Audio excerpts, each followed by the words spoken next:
Review Board to order. This is the May 11th meeting. And it looks like the first order of business is a zoning code update. Do we have a staff report? Certainly, Chair, just a minor correction. It's the Planning and Zoning Commission. Sorry, I believe you read into the record the Design Review Board. No, I thought I said planning and zoning, but that's all right. Let's go on staff report. Okay, I just wanted to make sure. I was like, make sure I have the right materials in front of me. So wonderful. Good evening, everybody. And it's nice to see everybody here virtually via Zoom. Thanks for joining this evening. Staff is pleased to kind of present to you our ongoing research and discussion regarding the zoning code update. And while the great majority of the zoning code update is related to refining the existing code, reformatting the existing code, as you well know, restructuring the code in a more contemporary format, there are a number of items, and as I kind of discussed with Pam earlier, you know, maybe you can even count on your one hand, there's going to be some trigger points that we'll encounter where we need to have these more in-depth discussions, and we appreciate your time in doing so. So last time we spoke through study session back in April, we discussed how do we want to look at accessory buildings on single-family residential lots. And so if you don't mind, instead of doing PowerPoint this week, what I tried to do in advance of preparing the staff report was put more information in the staff report this time rather than introduce the item through a PowerPoint like we did last time. So that it would give you a bit more time in advance to mull over the material within the actual staff report. And so what I do with the format of the Design Review Board is I usually use the staff report as the presentation. So members of the public can follow along and specifically see the material that you also see, so they're not like digging around on the website. And I feel that we could probably do that approach today. So if you don't mind, I'd prefer to simply defer to the agenda packet and share my screen of the agenda packet where my staff report starts. Would that be okay with you, Chair? And then we can discuss. That's fine. Go ahead. Thank you. All right. So I know everybody's little faces got smaller when I just did that. So I believe you should be able to see the staff report. Is that correct? I think we're good. Okay. So for tonight, there's two approaches to the way we look at accessory structures on residential lots. And I mean, again, I'd like to preface this with, you know, our general understanding that property values continue to rise, not only in Litchfield Park, but throughout the valley and the country. Property values rise, people have equity, people want to do more with their properties, people have a variety of reasons why they may want to build onto their existing homes and do more with their lots. So we get applications often through PAM. These items oftentimes go to the Design Review Board, since most everything needs to go to the Design Review Board unless they're exceptionally minor and can pass muster with what PAM feels is done at the staff level. So what we do is, you know, we want to look at, you know, people want to build guest houses. There's concerns about Airbnb. There's a lot of people that buy recreational vehicles and prefer to store them on their own property rather than off property, perhaps in an RV storage facility. People want to turn their backyards into resorts and have giant shade structures and cabanas and do all kinds of things. So the city of Litchfield Park is a bit unique in the sense that back in 2006, 2007, at that time, the council had determined a couple things. One, they had established a definition of what constitutes an accessory structure. Second part was they established development standards for such accessory structures that they would not exceed 500 square feet in size. That 500 square foot size limitation was specific at that time because there was a concern of the appearance of overbuilding the residential lots within the community as they sought to maintain the single story openness, less dense kind of environment that really feels like the park. So they didn't want people overbuilding their lots. So that's kind of the nutshell history of where we came from in terms of accessory structures. Since that time, we keep getting pushed a little bit more. Can we get a little bit larger guest house? Can we get 700 square feet? Can I build a larger garage? Can I do all of this other stuff? So I'll start by saying there's two sections of the code that pertain to accessory structures. One would be how do we define it, which is in the definition section, and then how do we regulate it, which is in section 31 under general provisions. So currently, the definition of an accessory structure is pretty simple. It's a subordinate structure located on the same lot as the principal building. What we're doing now is the current interpretation by staff, and as done through precedent over the last 15 years, is that we would consider a subordinate structure located on the same lot as the principal building, regardless if it's within the main building setbacks or what we call the building envelope. That means when you look at the zoning district and you see, oh, here's my required front yard, my required side yard, my required rear yard.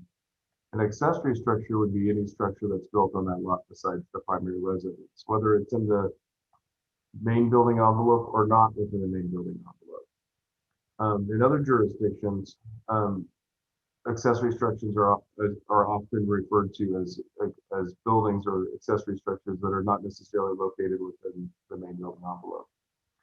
And so we've had to do all kinds of kind of interesting ways in which, like, someone wants to build a cabana or something. It's still in the main building envelope, but it's 700 square feet and they can't build it. So even though it's they think of it as part of their primary residence, even though it's not literally attached to the residence, they can't actually build it, even though it's within their lot coverage, it's in the main building envelope. And so they come up with creative ways to try to connect the two buildings with a trellis or some other sort of a structure so they can say, hey, it's connected, it's not really detached. So it doesn't, it doesn't violate the 500 square foot rule. So our proposal would be based on the discussions that staff has had, based on the working group that's met twice and discussed this, that would include Vice Chair Faith and Commissioner O'Connor, myself and Pam. We've talked about updating the definition of the accessory structure to be a bit more specific. So if you look, I did a legislative edit. I believe that's the correct term. If you look below, we have thought about redefining accessory structure as a subordinate structure located in the same lot as the principal building, located either, this is the new portion that's in bold caps, located either partially or entirely outside of the required main building setbacks. Structures located within the main building setbacks shall not be considered accessory structures, shall be considered part of the primary structure, whether attached or detached, that are subject to the development standards of the zoning district for which it is located. In all cases, building code requirements remain applicable to all structures. Now, it may seem redundant to say building code requirements remain applicable to all structures, but the reason that Pam and I have considered that language important is that oftentimes someone may choose to say, well, I want to build this, let's say I want to build a 700 square foot gym on my property and it's 7 feet away from my house. Well, if we just look at it from a design review board perspective, we might think, hey, well, what's the big deal? It looks like the house, it matches the architecture. Well, in reality, the building code would require that that structure be 10 feet away. Otherwise, those walls have to be fire rated and the cost of construction goes up significantly. And then the owner would be like concerned or perhaps upset with planning staff that, hey, why didn't you tell me this? So in other words, this is kind of like a reminder to verify building code requirements with your architect or your contractor, that you meet separation requirements at the time of construction. And building codes could change between now and, let's say, 2025 or 2027 before the zoning code's updated. So whether it stays 10 feet or building codes change to require more or less separation remains to be seen. What I'd like to ask from P&Z tonight is to consider the language change in the definition if you're okay with it. If you're okay with allowing property owners to do more within their building envelope, with the consideration that there may be unique circumstances in which they want to add on to their home and do, sorry for my video, it looks like I'm having some issues with my video. Give me 1 second.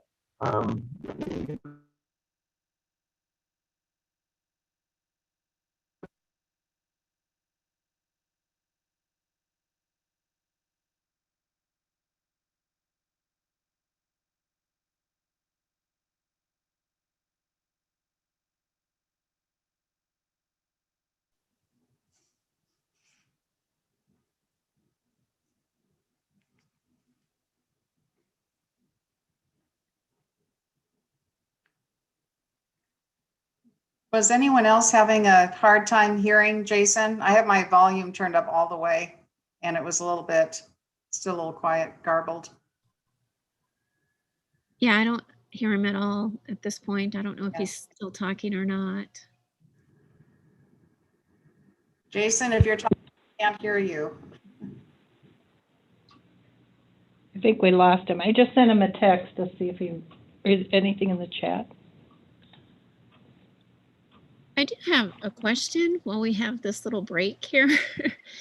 How do accessory structures come into play with properties that have golf course views with regard to like neighbors and things along that realm? The current He says 1 second. okay. The current requirement is that the accessory structure on a lot that has a view fence on the sides must be set back at the length from the rear property line, the length of that view fence.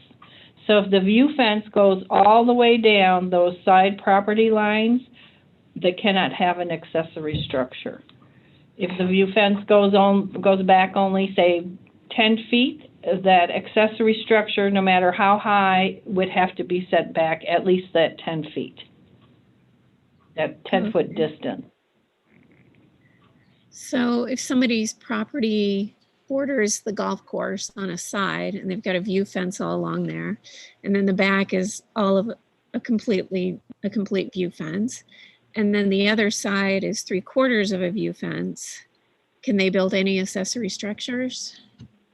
Probably not. I'd have to look at it, but probably not. Okay. If it has a view fence on one side that goes all the way down the side property line, then they could not have the accessory structure. Okay.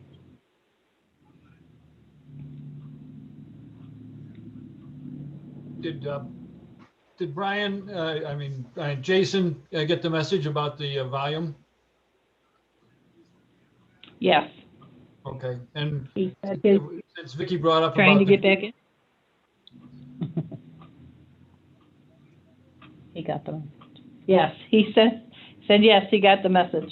okay, and then since Vicky brought it up about view fence, you know my property, so I don't have a fence period. So then no accessory building would be allowed on my the back part of my property. If you don't, is the reason you don't have a fence because are you for golf course views or for? Yeah, well, I back up to the blue course. I'm right on the blue course. Yes. Then you could not have an accessory structure. Okay. I wasn't planning one, but I thought I'd make sure that, Yeah. it helps to clarify if somebody has a question, there's nothing worse than not asking the question. Yeah. Thank you. So Pam, are you saying though, you're not saying that if you're on the golf course, you can't have a secondary? If you're on the golf course and you have along your property line, the side property lines, you have a view fence or no fence, you could not have an accessory structure because you would be blocking the view corridor of the golf course. Right. No, I A understand. lot of them. There's not many that have a side view though, right? So I think what Bob was saying confused me though. I don't know if his back is open, if his back property line is open, like that, like he could still potentially have one, a accessory unit. Well, maybe I misunderstood. Bob, did you say your property backs to the golf course? Yeah, my back. And you have. My back lot line runs parallel to the blue course. The first tee, I run parallel to that. And my house is the old wigwam house. I'm right next to the existing wigwam house. So there's between me and the next 3 houses in a row, then all our backyards are open. There's no fencing, no nothing in there.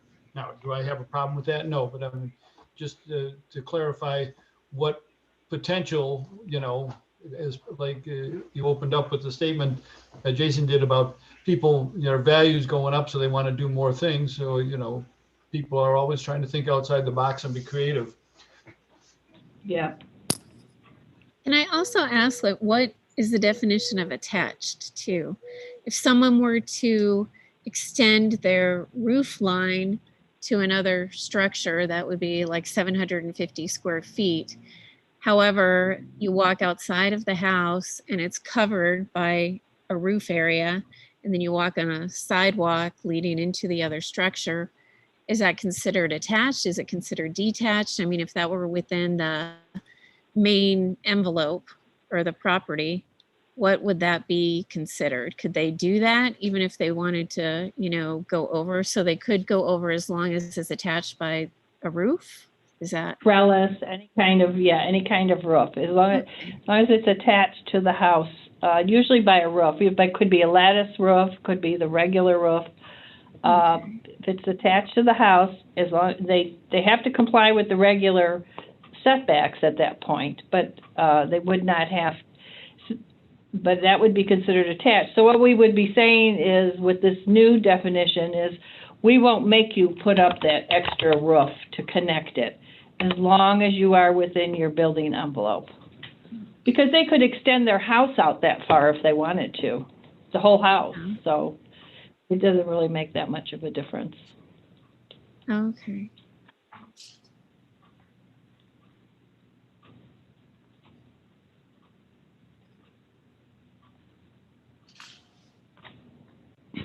Okay, I see. Jason, are you back? You want to go ahead and go back to your report? Did he call in?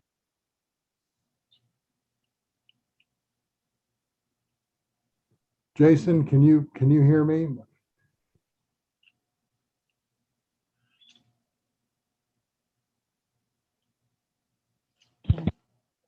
He called in.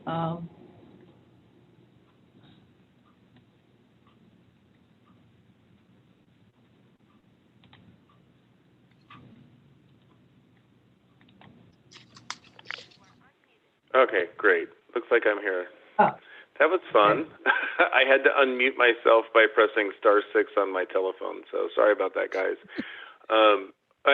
Fortunately have 3 different webcams, and none of them would work at this, so it took me a while to catch up. So I was actually able to listen to the entire conversation, and thank you, Pam, for carrying through the discussion. So what I was getting to before I had the technical issue was whether the Commission was concerned with any change in the definition between the existing and proposed accessory structure definition. And then we were also going to see if you had any specific concern or direction on RV garages. Last place we got to with RV garages, which have always been a broad concern because of just the inherent nature of their size and our ability to articulate them well in terms of architectural integration with the home so that they don't look like giant storage boxes for large vehicles, would be our preference would be to always ensure that RV garages are located within the main building envelope rather than as allowed through like perhaps an accessory structure where they could be built closer to the property line. So I'm not certain if the P&Z has any concern with that. I believe, if we can, as possible, RV garages would always remain in the main building envelope due to their size and their scale. Mr. Sank, since I had a comment about that last meeting, I just want to say the sketch that's included in this presentation far exceeds what I thought it would be. It was very nice. Yeah, it's interesting, isn't it? Until you really see what they look like, sometimes we have to try to imagine it. And so I tried to find one. I know it looks a little country cottage-ish, and in Arizona it would likely be, stucco-sided, but it gives you an idea of scale, height, and the basic requirements needed for the most typical RVs that would be out there. Now, even some RVs, you would actually need a larger structure than that if you got the full coach size ones, like the coach bus size. But if you were to get something more standard, it would fit in that building.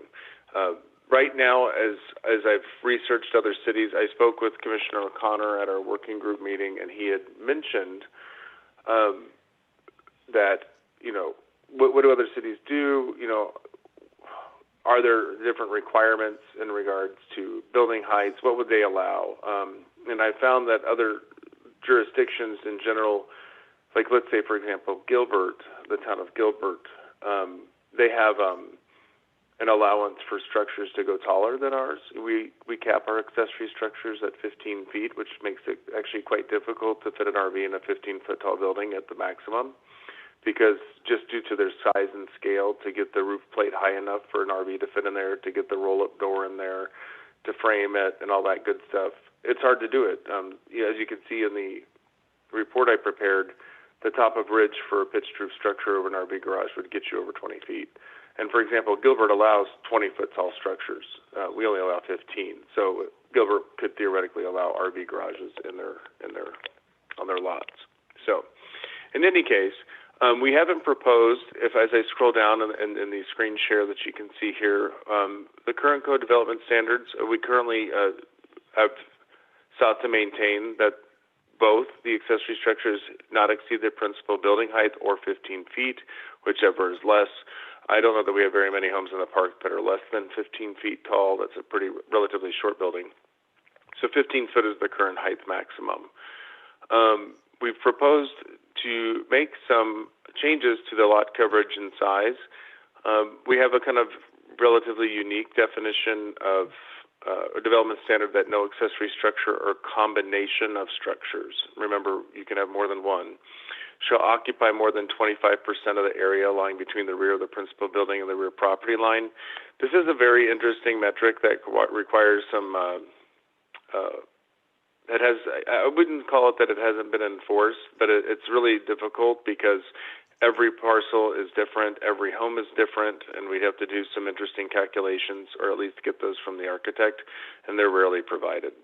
What we've really been looking at mostly is ensuring that no accessory structure exceeds 500 square feet in area, which includes any attached shade structures. Now, we've proposed to add that language here because it has been the city's policy that if you have a front porch or patio, let's say you do like a cute little pool cabana and then you have a covered patio attached to it, we usually say everything under roof, right? At 500 square feet. So you could have 400 square feet enclosed and 100 square foot of patio. That's 500 square feet. We've had some recent applications where someone wants to do a 500 square foot enclosed area and then do another 100 or 200 square feet of covered patio, which exceeds the 700 square foot maximum. And those applications are not permissible under the current code. So we wanted to clarify that the 500 square foot does indeed include the attached shade structures, so we're not kind of constantly having a little bit of a dispute, if you will, with applicants seeking to say, well, that shouldn't count because it's open or it's a porch or whatever. So we've added that clarifying language.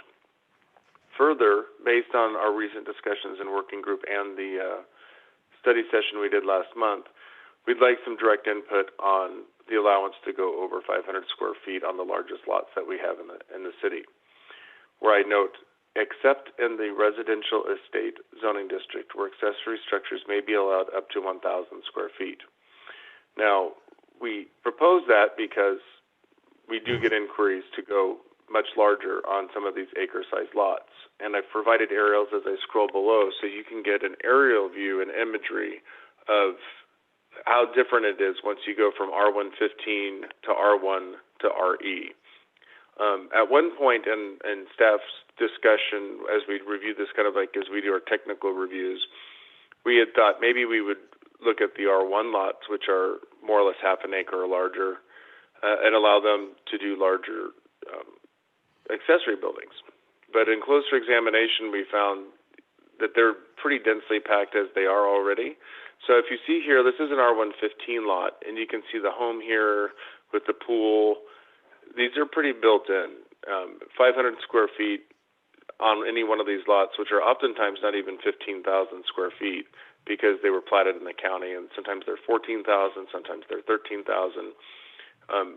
staff has found that we believe that the 500 square foot rule remains consistent with the city's goal and policy to not overdevelop residential lots. As I continue to scroll down, you can see a direct comparison between the next size lot up. If you look where my mouse is kind of circling now, I think you can see that. On the north side of Bird Lane, these are R1 lots. So these are the half-acre lots. And if you look at the size of the homes and the lots and what's going on here, we initially thought, well, R1's half an acre, maybe we should consider larger accessory buildings for, on a case-by-case basis. But, we're trying to do a rule across the board, and we found, you know what, they're really building out these lots quite well, and going over 500 square feet may, again, be overbuilding the lot. So our proposal at this time, based on discussion, was maybe go ahead and maintain the 500 square foot maximum on R1 zone lots. Now, looking Jason, to the sorry, south side of, Jason, yeah, please jump in. I thought are you talking about our session that we had? Because I recall us saying that we would, on the R1s, we thought 700 square feet could be permissible, and then on the RE, 1,000. So that is correct. Now, if you, that is correct. That was on I shouldn't say on the menu, on the agenda when we discussed it. Like, should we tier it? Should we say R1 have 750, bump up to 750, and then RE bump up to 1,000? And if that's the desire of the commission, we can restate it that way. To be honest, after our working session and discussion with Pam, I wasn't 100% clear. So feel free to correct me or realign that discussion here and say, if you think that R1, we could permit things to go to 750 square feet, by all means, we can put that on the table. But I did want to show the commission here the distinction between when you go from an R1 lot here on the north side of Bird Lane to an RE lot on the south side of Bird Lane, just how different they are and just how much more land area there is. So this is a study session item, and certainly if the commission agrees that we should consider larger accessory structures on the lots, like for example on the north side of Bird Lane to go larger than 500 square feet, we certainly could do that. And then, as proposed in the language in the report, up to 1,000 square feet on RE lots. When you get to the residential estate lots, when you're spending well over $1 million on a home, oftentimes the homeowners have certain expectations of what they'd like to do with the property. They may have, they may have guest houses nicer than my own house. They may have pool cabanas, shade structures, all kinds of stuff going on to meet the expectations they have for the way they want to live on their large properties. And at 1,000 square feet, and if you consider that their lots are already 1 acre, in relative terms, 1,000 square feet to 43,000 square feet is 1/40th of the lot, right? So it's really not that much of an imprint in comparison to the relative impact of a structure on a lot that's half that size. So that's kind of how we looked at it. I hope the way I'm presenting this is clear to you. I just wanted to make sure you guys could see the size and scale of the difference between how these lots develop through aerial view and what their respective impacts might be. What I didn't place on the aerial would be, for example, a 1,000 square foot box, so you could see what that looks like. But, it would more or less be, a 25 foot by 40 foot structure, if you will. 1,000 square feet is about 25 by 40. So, something that would be the equivalent of, a 2-bedroom, imagine like a 2-bedroom apartment, if you will, or a 2-bedroom guest house with a bath and small living area. Or it could be, let's say, a pool cabana with an extended shade structure around a pool, or a 4-car garage. So I tried to provide you examples in the report that could give you some kind of context as to what is 1,000 square feet, what does that turn into? What would the design review board be looking at with an application if you were to allow that to go larger? Currently, they cannot do that on the RE lots. They can still only do 500 square feet, and that's where we've kind of been hitting the limit, whereas people want to do more with their relatively valuable, properties. So With that, I'll stop rambling on. I provided some garage reference information so you can really understand, like, as someone says, hey, I have an RV, I want to park it on my lot. What do I need to do to accomplish that? What sort of a building would I have to build an RV garage? And again, I know this looks like, country cottage RV garage, but it gives you the size and scale. You need a 12 to 14 foot door.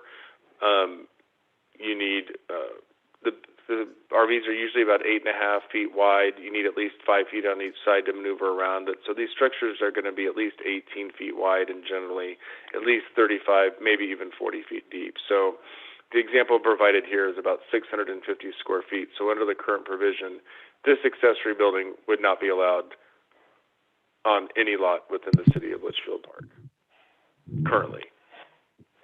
Yes. And I'd be happy to answer questions. I can kind of conclude my presentation. I hope the information was helpful in your report to kind of generate, discussion points. Jason, Looks like Commissioner Darwin. I see hands up. Go ahead, Mike.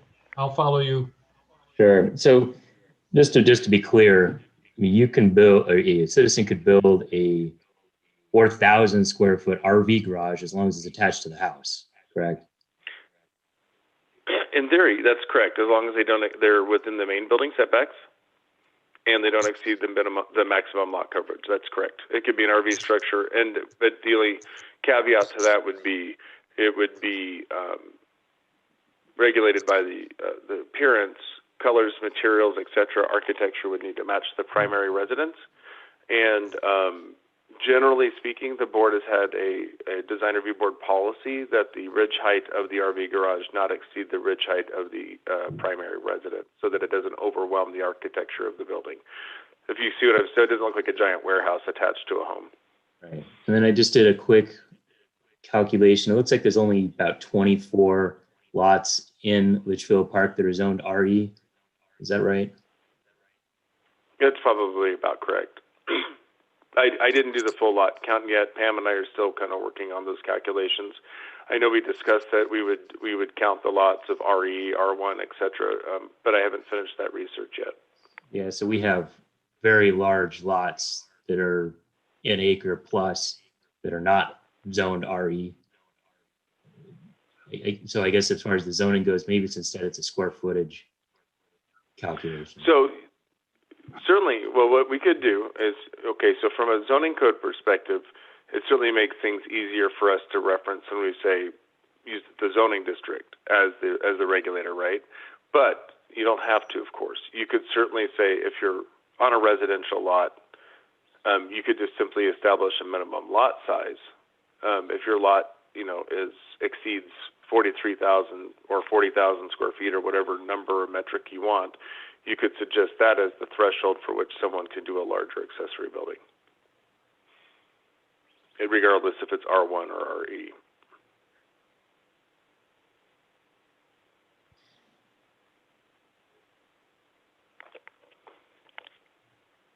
Are there any other questions or comments? Yeah, my question was that the large house or estate built on Old Litchfield Road, directly across the street from the tennis court. Okay. And I mean, everything on that house is large. Do we have any inside history on how he was able to build what he built on there? Or it fell, just fit inside the requirements legally? It did. And certainly I can actually address that specifically, Commissioner Dar. What happened with the Pointer residence was, you may recall that property was subject to a rezoning case that was denied. They initially intended to put 3 parcels on that property and still do the large Pointer residence, but he was going to build 2 other homes closer to Litchfield Road and do kind of like a little enclave. That was denied, and so he had an extremely large lot in which he had a very large building envelope, therefore. So everything on that lot was built within the primary building envelope. He attached those large structures together through a trellis network so that it would meet the policy of having them all connected and not exceed the 500 square foot rule. So therefore they were all allowed. Okay, thank you. Because that is a big RV garage he has. It is. It is. Everything about that property is supersized. I definitely note that. What is the height of Include the that basement. over there? I'm sorry, what's that? What is the height of that RV garage over there? I mean, I know the whole house, everything is huge and tall. It just seems like it towers over everything else in that area. Yeah, I would have to dig back. The maximum height is, the single level 25 feet for the park. So I'm as I recall, everything met that metric. Otherwise, it would not have been able to be approved by the design review board. It was a very unique application.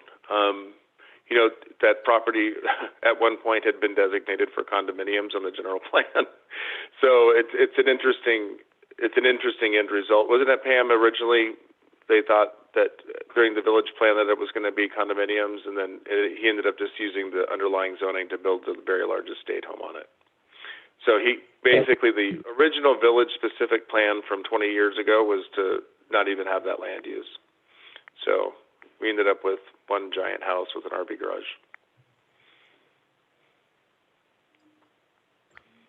That one has a unique history. Jason, did you want to explain how perhaps we could move on with items the commission agrees with and then carry the further discussion on changes to the accessory structures at a later date as a separate text amendment where we could involve more of the public involvement?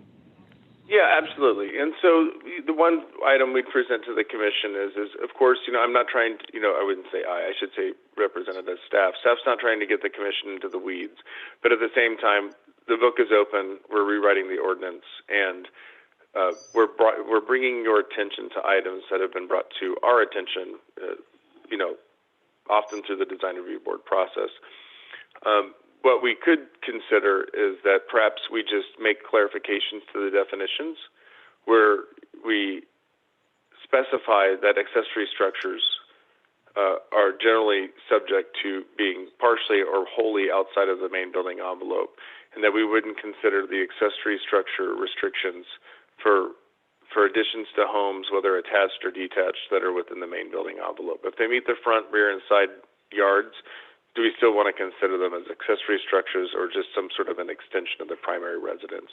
This would probably take care of a lot of our weird kind of issues that we have where people are, adding garages and having to connect them with trellises or weird little roof structures to get around this whole idea that because they're detached, they're considered accessory, but they're still meeting main building setbacks. And I think that the working group, when we met, seemed, and please correct me if I'm wrong, Vice Chair Faith and Commissioner O'Connor, but it seemed that there was some ease. You seemed at ease with the idea that if the main building setbacks are being met, whether the proposed addition is attached or detached, as long as it passes the design review board and colors, materials match, that we shouldn't be restricting the size of what people want to do, whether attached or detached, in the main building envelope.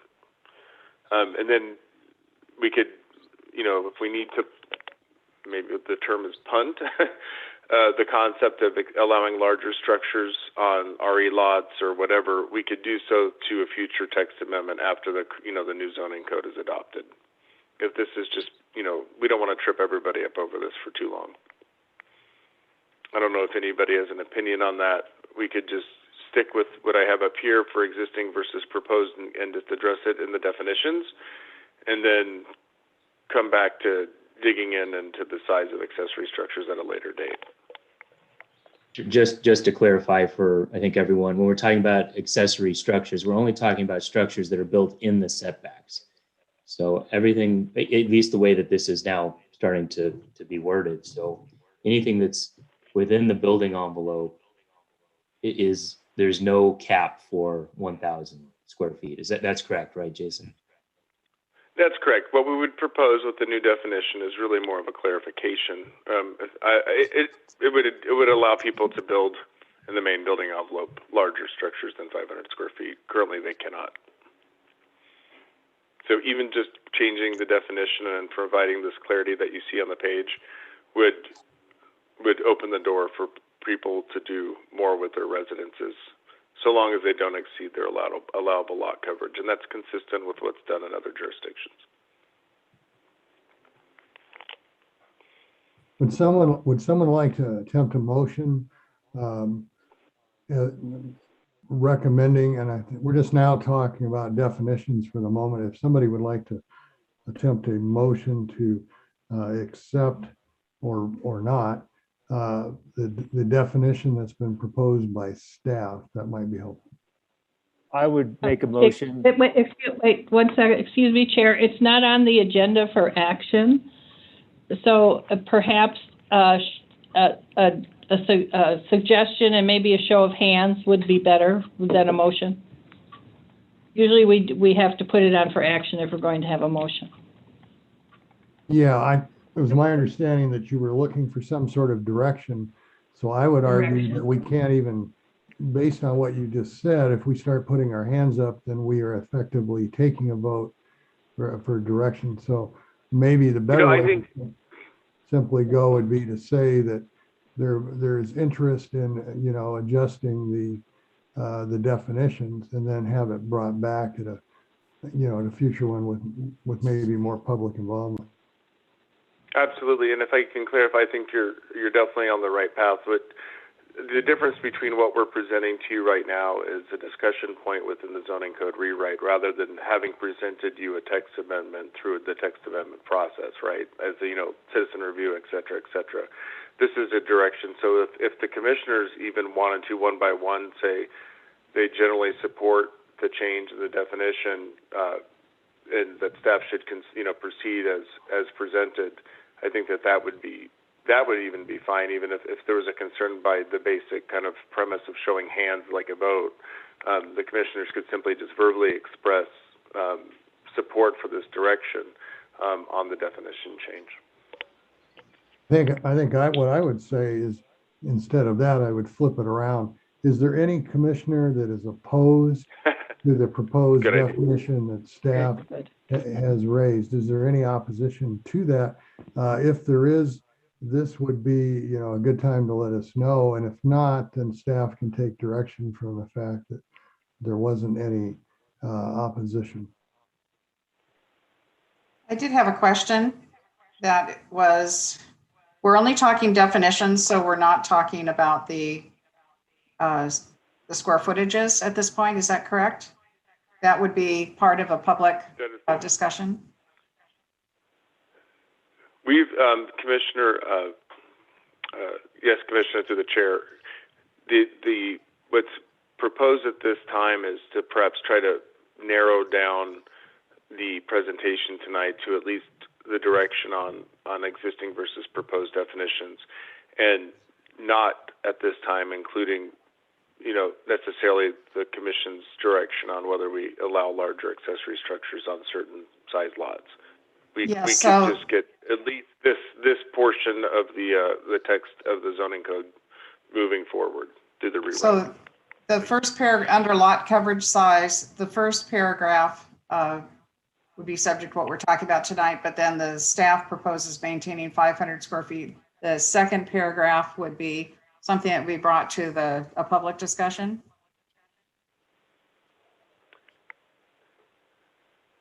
That's correct. We may consider doing a future text amendment where that's gone through a separate process, rather than as part of the zoning code rewrite. If the commission believes adjusting the size of accessory structures just something that is not something that they want to be part of the zoning code rewrite at this time, we could just defer that to a future text amendment should the need arise. But we do believe that through the zoning code rewrite that we should address the existing and proposed definition of accessory structures. Okay, I just wanted to see if that paragraph is included in what we're talking about in our recommendation tonight. The staff proposes maintaining 500 square foot accessory structures. And I'm not quite sure where we're cutting off. And I know we included the definition of accessory structure. And then are we saying every paragraph after that until, where do we cut it off, Jason? Mr. Sanks? I would say what you just see on your page now where it says existing and proposed, the language that's shown right here, this would be the limitation of what we would get the kind of, does anybody object to the existing and proposed? And everything Okay. beyond that in your staff report would be not included in that, whether or not you are in disagreement. Okay, that's clear. Thank you.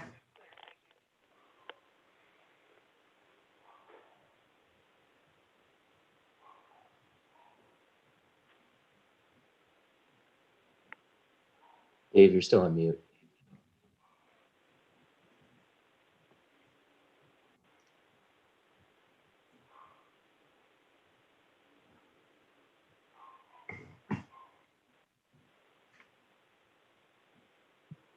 There we go. Is there anyone There he is. opposing? Is there anyone opposing the proposed definition, the new definition of accessory structure? If not, then I guess the direction would be for staff to proceed on that basis.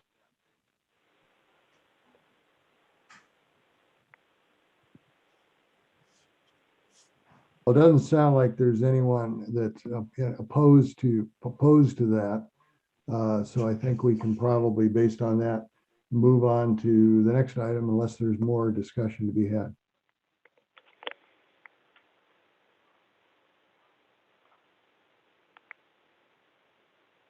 Thank you, Chair, staff. We really appreciate the direction from the commission. Thank you.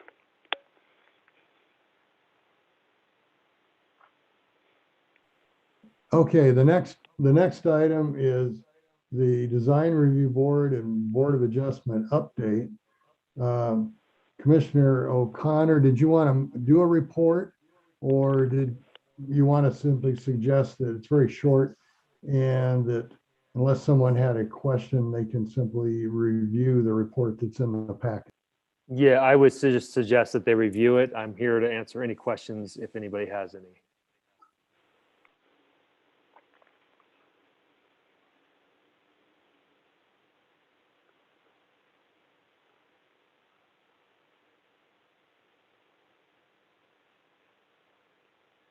Okay, I believe then that our next item of business would be possible approval of the minutes.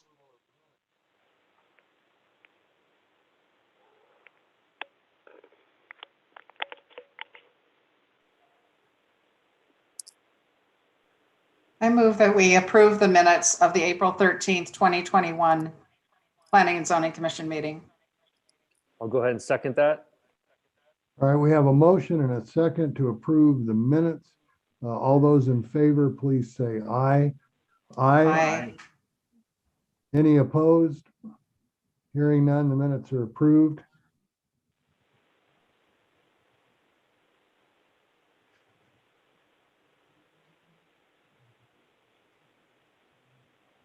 It looks like I went out of order. Are there any topics to be referred to City Council?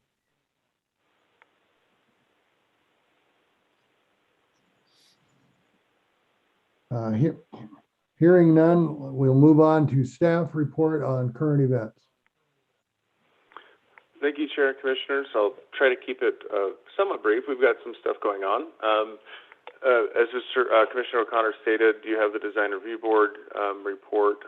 Just a refresher, Taco Bell was approved last week by the Design Review Board for Dysart and Camelback, so you'll be seeing that. We anticipate construction documents to be submitted as the next step in that process. It'll be built directly north of the Cobblestone Car Wash that's under construction, which is north of the Denny's, which is under construction. That's a new development that's occurring there. We have provided the major general plan amendment proposed schedule to JDM's partners as they have expressed interest in re-engaging talks on the 15 acres at the northwest corner of Wigwam Boulevard and Litchfield Road. I don't have any further news on that. I just wanted you to know that property sounds to be in play again. Whether they move forward or not will remain to be seen. I don't have any news really for the Sun Health property, except that we were approached for a very large sign to occur on the northwest corner of Camelback and Litchfield Road. They had proposed a 24-foot tall sign to identify the project, and we expressed some concern and provided them the steps of the process, which would be through a zoning case, as they've well exceeded the allowances within the zoning code for the size of that sign. So, anyhow, Excuse me, those are the Nathan, things I that- should add they have revised the sign and brought it down quite a bit. Oh, okay. All right. So I look forward to But seeing. I haven't had a formal submittal, but I saw what they're planning, so I think you'll Okay. be happy with it. All right. So just But the truck and the FYI, windmill remain. Oh, okay. Yeah, that was an interesting proposal. I'll leave it at that since it's not on the agenda. I'll save you all of the details, but it was an interesting conversation piece for a couple of months for staff and Sun Health. So that said, I believe that's all I have from the staff perspective. I don't have any information on city center development as Woody Scouten himself is kind of spearheading whatever is happening there. But should the commission like any updates on that, I'd be more than happy to, for next month, talk to Woody about what the latest news is on city center development, as obviously that's of interest to most of the community. So since he doesn't generally attend unless there's items related specifically to civil, let me know and I'd be happy to get that next time. But that's it for staff report unless Pam has something. I would love to have an update on that for next time. Okay, I'll do that. I'll Thank prepare you. an update based on Woody's update. I don't know that he needs to attend, but perhaps he could give me some bullet points of notable items and perhaps some schedule. Okay, the next agenda item is commissioners' reports on current events. Or do any of the commissioners have a report for current events?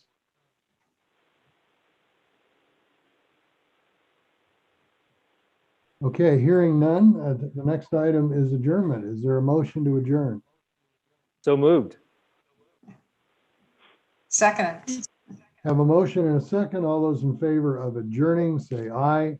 Aye. And we are adjourned. Great. Thank Good you. night, everybody. Good night. Thank you. Thank you. Thank you, Bye. thank you. Have a happy Memorial Day. You You too. as well, thanks.